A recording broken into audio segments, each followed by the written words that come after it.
Hello, friends. Namaste. I'm speaking from India. I'm of the India. Yadav. Most of my viewers from different parts of the world who actually, uh, when they uh, subscribe my channel and they appreciate my work, then it encourages my work, my effort. Uh, that's a very nice thing. Thank you very much for your appreciation. And I was telling you about everything in the past, that is history and the current affairs, national and international issues, and many more things which is relevant for a mm, updated person because knowledge has its own importance. And uh, thank you very much for things. I had talked about many up to the uh, war ended, Second World War ended when the German defeated in the Europe, and one power is also unchecked in Asia called as Japan in the Second World War. When they attacked the Pearl Harbor of USA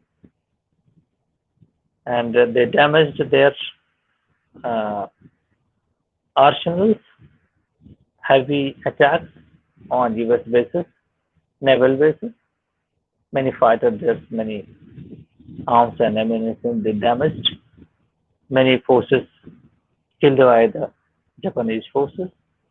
So, as a retaliation,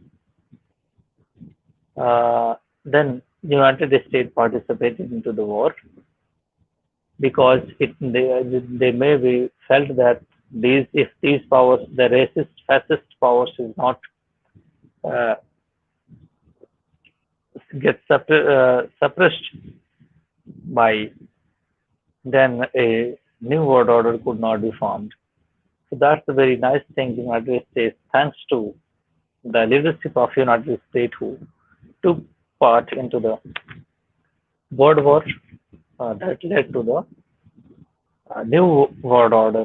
After that, I will also talk about the United Nations League of Nations formed when and how, what was the reason for this. The Atlantic Charter, I told you the purpose of Atlantic Charter that was signed between uh, the UK government and the United States government. That's okay, everything I told you.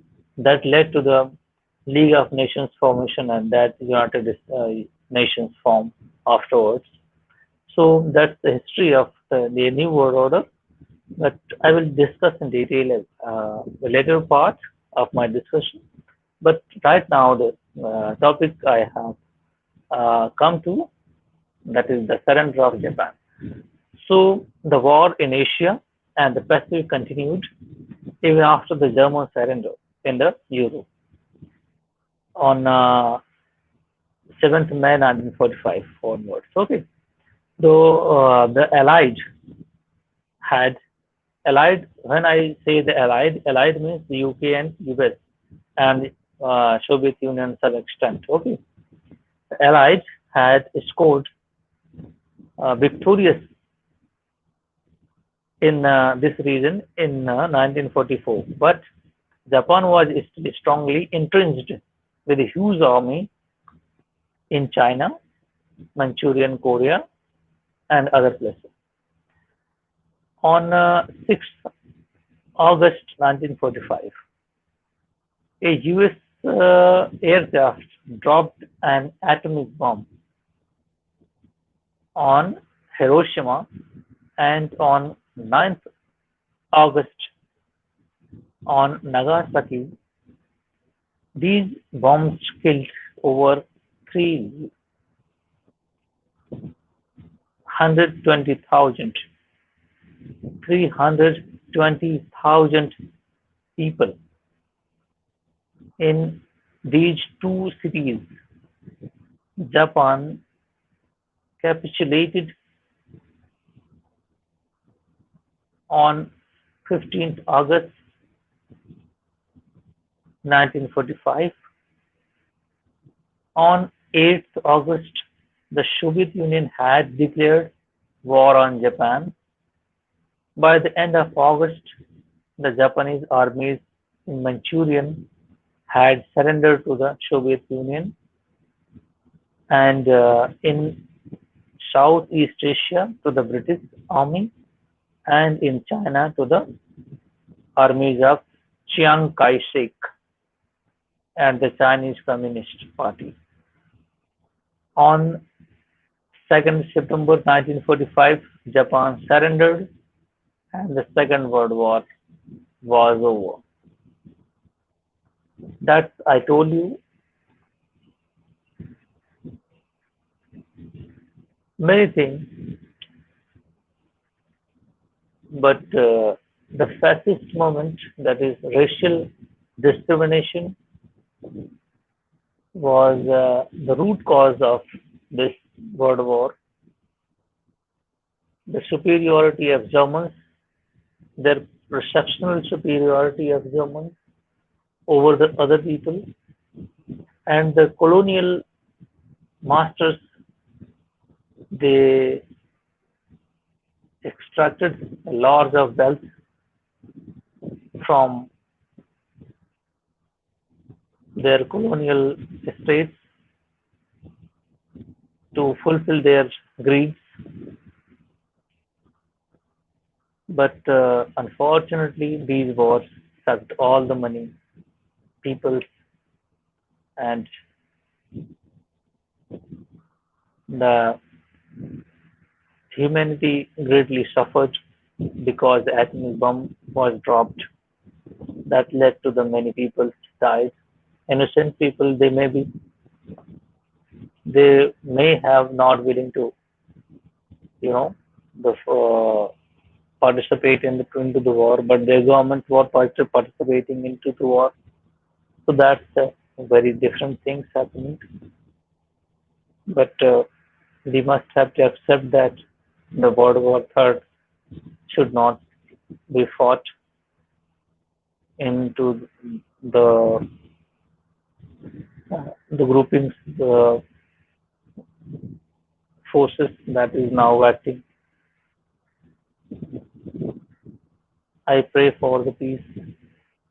I argue for all the citizens of the world. We don't have to obsess for the war.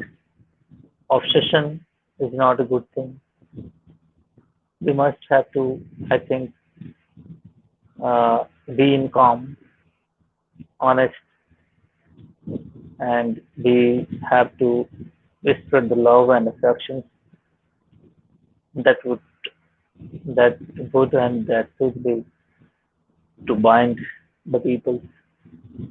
Division and differentiation, deceit, greed, these kind of things is not a good thing, not absolutely not for the man. But we are where we are heading. Now we are witnessing all around the war, and war kind of statement are being given by the other states. Might is right kind of formulas are being applied by some our countries, powerful countries. So that would may result into another Donald Trump right now, the former president of the United States, was saying that we are at the verge of World War III. So I pray for all the leaders as a common citizen of the world family, that the war, third world war must not be fought, and we have already many issues to be solved. So I can only hope for the best. But the people who are in the government, who are making the policy, who are the decision maker, must have to understand this. Might is not right. Absolutely not for the human being, for this earth. Because we have nuclear weapons, many nuclear weapons around the world. So this earth would not be livable if this kind of things happen once again. So I pray for the world citizens that we must have to make cohesion in the society and love to each other and diminish the hate as much as possible. Hate speeches is endangering the earth. Attorney Guterres, General Secretary of United Nations, always each and every day saying that we must have to uh, you know follow the rules and stay in the order. Might is not right.